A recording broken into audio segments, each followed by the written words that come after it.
విష్ణు ప్రియమైన వైశాఖ, కార్తీక, మాఘమాసాల్లో తలపెట్టే శ్రీ వీర వెంకట సత్యనారాయణ స్వామి వ్రతాల్లో భాగంగా శుక్రవారం మిర్యాలగూడ పట్టణంలోని శివాలయంలో సామూహిక సత్యనారాయణ స్వామి వ్రతాన్ని వైభవంగా నిర్వహించారు. దేవతలందరినీ పూజించే వ్రతంగా చెప్పుకునే సత్యనారాయణ స్వామి వ్రతంలో దంపతులు విరివిగా పాల్గొని పూజలు చేశారు. ఆలయ కమిటీ అధ్యక్షులు డాక్టర్ బండారు కుశలయ్య దంపతులు ప్రధాన పీఠంపై కూర్చుని వ్రతాన్ని ఆచరించారు. వ్రత మహోత్సవంలో పలువురు భక్తులు పాల్గొని తమ భక్తి ప్రపత్తులు చాటుకున్నారు.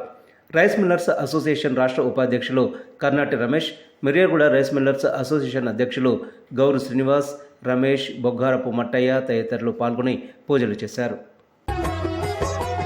సత్యదేవు వ్రతము శుభము, సర్వపాపహరము దివ్యము.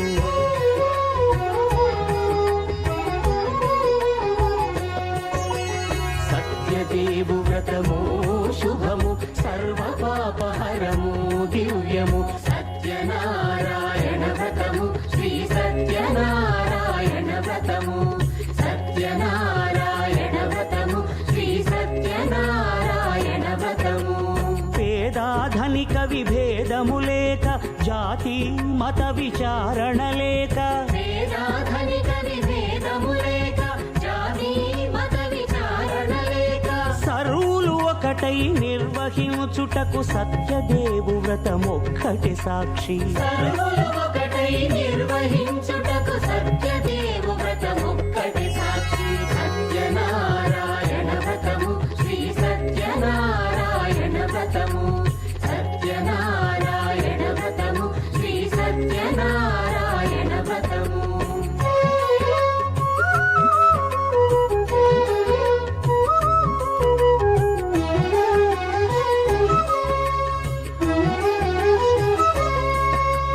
కొత్త పీట కొని తెచ్చి పసుపు కుంకుమలతో అలంకరించి,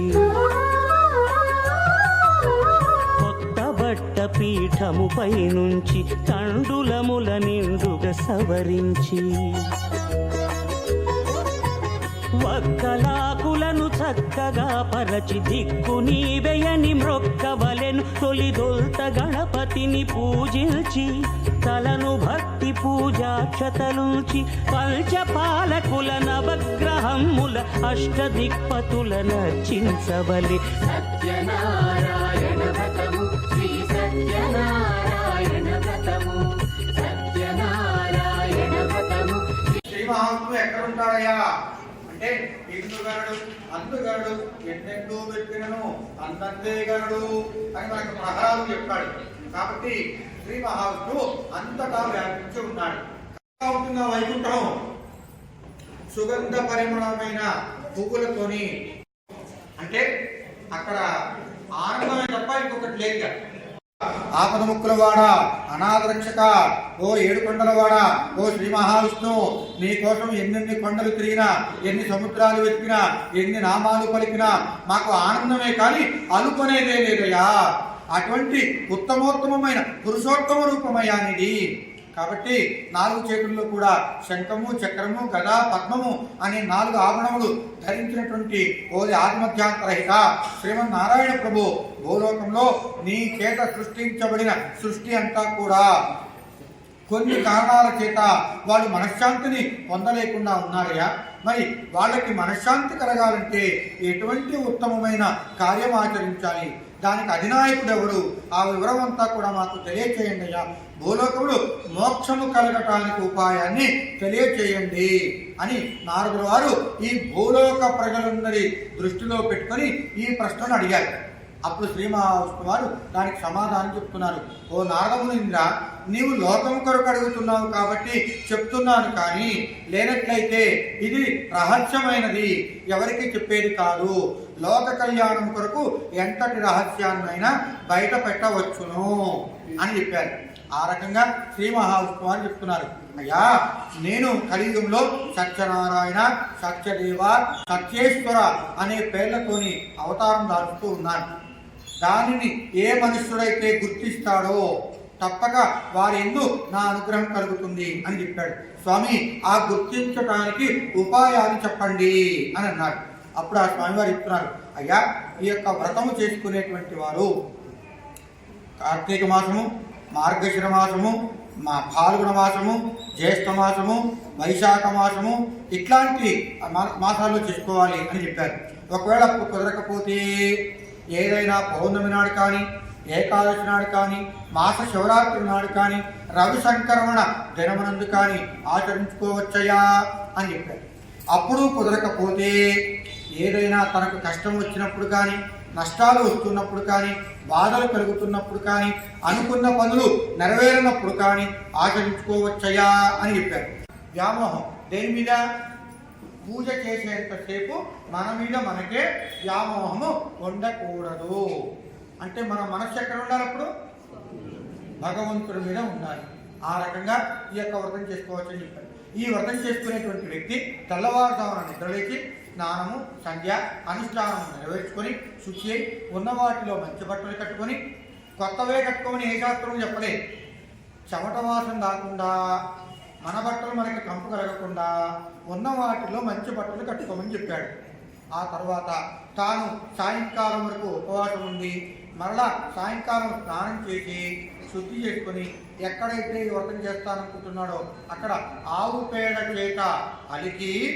ఎందుకని ఆవు పేడ అంటే ఆవుని కట్టేసుకునేటువంటి స్తోమత మనకు ఉంటుంది, ఉండదు. ఆవుని ఎక్కిపెట్టుకునే స్తోమత కనీసం ఆవు పేడ చేతమైనా తీసుకొచ్చి అక్కడ అలికినట్టయితే 33 కోట్ల మంది దేవతలు ఆవు పేడలో ఉంటారు. అందుకనే ఆవుకు తోకకు మొక్కుతామా, తలకాయకు మొక్కుతామా? అందువల్ల ఆవు ఉత్తమమైంది కాబట్టి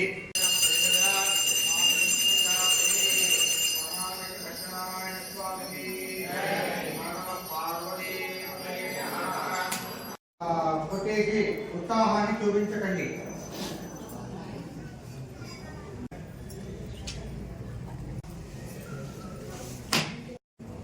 ఆయన ఒక మంచి పని చేస్తే ఎంతమందికి ఉపాధి కలుగుతుంది అనేది ఈ యొక్క రెండో కథ. ఇక్కడ కాశీపట్నం నందు ఆవేదన కలిగి ఏం చేయాలో అవసరం లేదు, ఇంట్లో నుంచి బయటకు రావడం లేదు. బుద్ధ బ్రాహ్మణ రూపంలో వచ్చాడు. ఏమయ్యా బ్రాహ్మణోత్తమా, నువ్వు ఎన్నాళ్ళని ఇంట్లో ఉంటావయ్యా? మరి ఈ లోకంలో బ్రాహ్మణులు గోవు తల్లి తండ్రి సుభిక్షంగా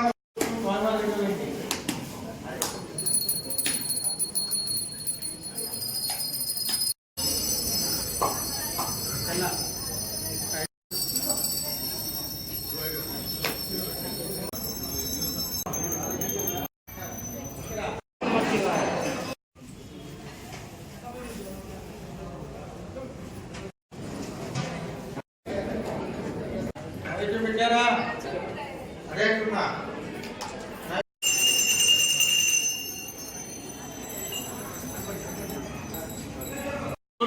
సత్యనారాయణ స్వామికి ఏమండి మళ్ళీ అక్షరాలు కూర్చొని తీసుకోండి.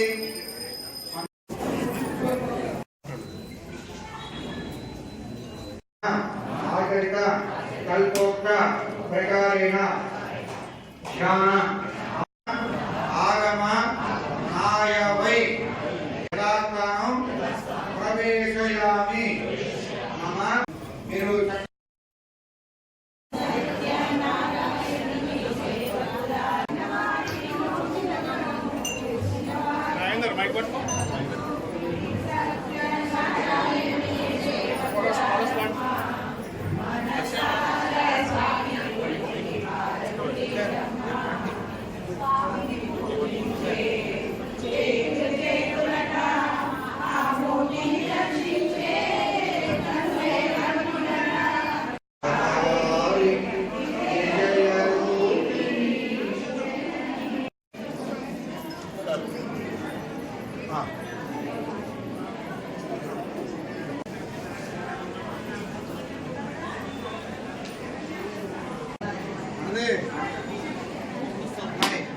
నక్షత్రం పండుతాంలో పట్టుకోమ్మా.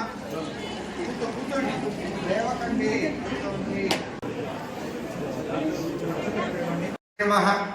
హర హర మహాదేవ.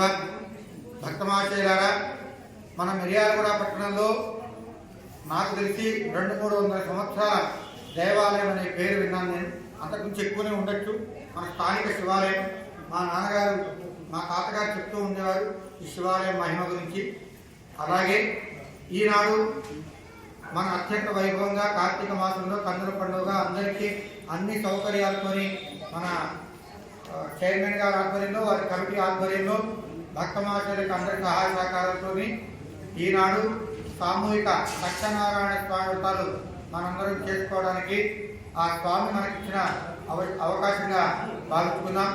ఇలాగే ఎప్పుడు కూడా ఆ స్వామి అందరికీ అన్ని రకాల కోరికలను తీరుస్తూ ఉండాలని, ఆశీస్సులు ఇస్తూ ఉండాలని, ఆ పరంధామం ఎప్పుడు కూడా నేను మనసా వాచా కన్నా స్థానిక మిర్యాలగూడ పట్టణ పురోహితుడిగా మీ అందరి శ్రేయోభిలాషిగా కోరుతూ ఆశీస్సులు. మన మిర్యాలగూడ పట్టణంలో అతి పురాతనమైన శివాలయం శ్రీ బ్రహ్మరాంబికాదేవి మల్లికార్జున స్వామి ఆలయం ఎంతో పవిత్రంగా కోరిక నెరవేరుస్తూ ప్రతి సంవత్సరం కార్తీక మాసంలో మాస శివరాత్రి నాడు లాస్ట్ సామూహిక సత్యనారాయణ స్వామి వ్రతాలు జరుపుకుంటూ మన వ్రతం మీద చూసిన భక్తులకు వ్రతం చూసిన భక్తులకు కూడా ఎన్నో కోరికలు నెరవేరడం జరుగుతుంది. ఇది ప్రతి సంవత్సరం కూడా జరుగుతుంది కాబట్టి భక్తులు ఎంతో భక్తి శ్రద్ధలతో అత్యంత వైభవంగా ఈ కార్యక్రమం జరిగించినందుకు మా శివాలయం కమిటీ తరఫున ధన్యవాదాలు చెప్తున్నాం. ఈరోజు కార్తీక మాస శివరాత్రి రోజున మనం కళ్యాణం జరుపుకోమన్నాం. వ్రతం జరుపుకోవడం ఎంతో పవిత్రంగా భావిస్తున్నాం. సందర్భంగా ఈ 30 రోజులు భక్త మహర్షులు మొత్తం కూడా ఈ కార్తీక మాసాన్ని దేవుళ్ళే మనం వెయిట్ చేస్తారు. మనం పూజ చేస్తే వాళ్ళు వచ్చేస్తారు. మనం వాళ్ళ ఆశీస్సులు తీసుకుంటాం, ఆరోగ్యంతో కోరుకుంటాం. దానిలో భాగంగా ఈ 30 రోజులు అన్ని దేవాలయాల్లో సకల సదుపాయాలు ఏర్పాటు చేసి అందరికీ కూడా భక్తులకు ఎలాంటి ఇబ్బందులు లేకుండా అందరికీ అందుబాటులో ఉండే విధంగా ఏర్పాటు చేశారు. ఇవాళ కార్తీక మాసం ఆఖరి శుక్రవారం. ఈ సందర్భంగా మన శివాలయంలో ప్రతి సంవత్సరం కూడా సామూహిక వ్రతాలు నిర్వహిస్తుంది. అది చాలా దిగ్విజయంగా అంతటా భక్తులందరూ పాల్గొంటున్నారు.